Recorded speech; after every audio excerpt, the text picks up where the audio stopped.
jemaat nomor 17. Tuhan Allah hadir pada saat ini, hai sembah sujud di sini.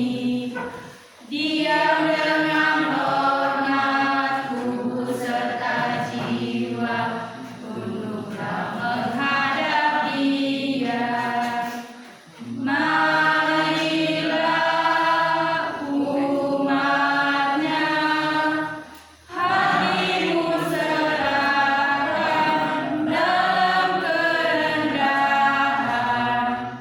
Saudara-saudara sekalian, yang menjadi perenungan kita hari ini terambil dari kitab Matius 19 ayat 13 sampai yang ke-15. Sebelum kita membaca dan merenungkan firman Tuhan, mari kita berdoa. Ya Tuhan, terima kasih karena Engkau telah menuntun kami dari rumah kami masing-masing hingga kami boleh tiba di tempat ini. Ya Tuhan, pada tempat hari ini kami anak-anak-Mu telah siap mendengarkan firman-Mu. Kiranya Engkau berkati kami, sembunyikanlah kami di bawah kayu salib-Mu, karena kami telah siap mendengarkan firman. Ya Tuhan, hidup firman kami, haleluya, amin.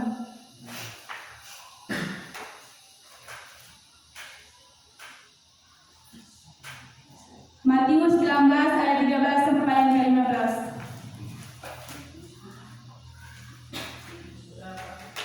Matius 19 ayat 13 sampai yang ke-15.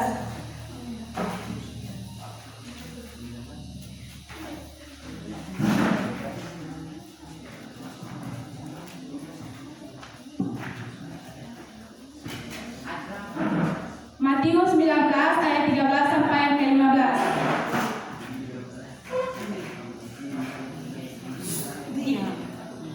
Di bawah perikop, Yesus memberkati anak-anak.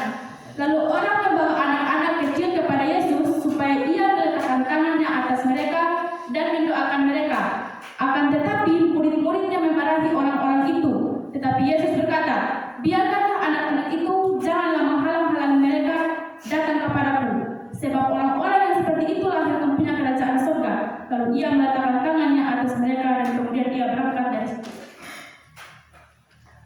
Saudara-saudara yang terkasih, cerita atau kisah tentang anak-anak yang dibawa kepada Yesus adalah cerita yang sudah tidak asing lagi dalam pendengaran kita.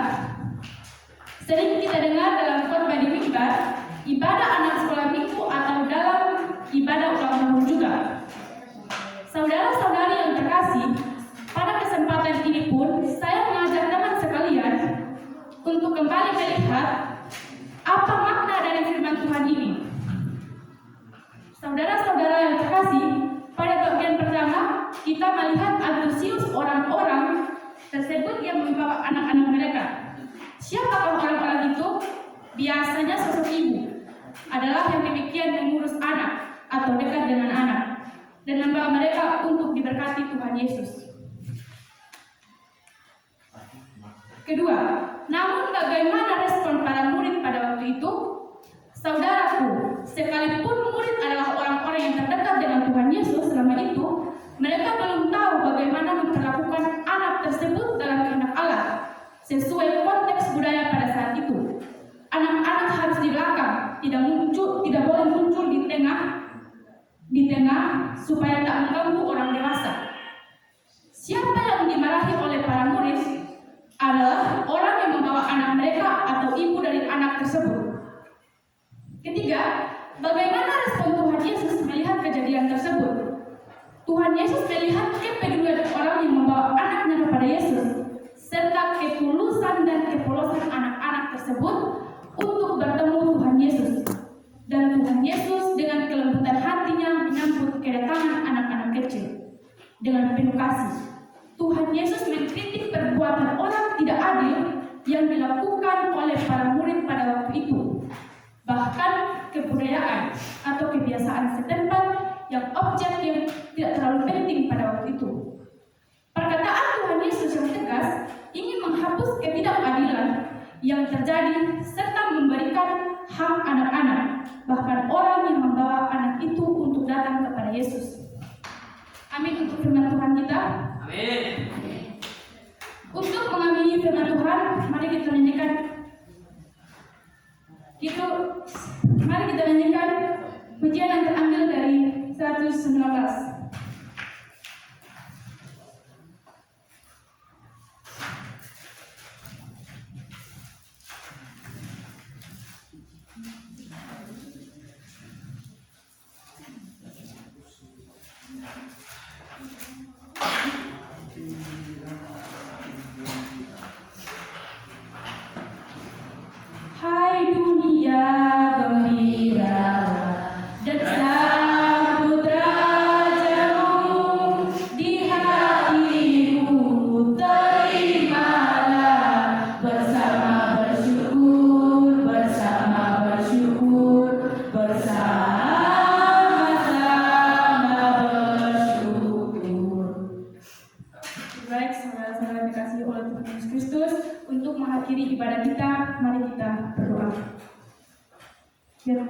Kembali lagi kami menghampiri kehadiran ya Bapa atas berkat yang selalu nyata dalam kehidupan kami. Ya Tuhan, terima kasih akhirnya saya dapat menyampaikan firman-Mu. Semoga firman yang telah kami dengar dan kami baca dapat kami pergunakan dalam kehidupan kami hari lepas hari. Ya Tuhan, hanya doa dan sembahyang kami. Haleluya. Amin. Shalom.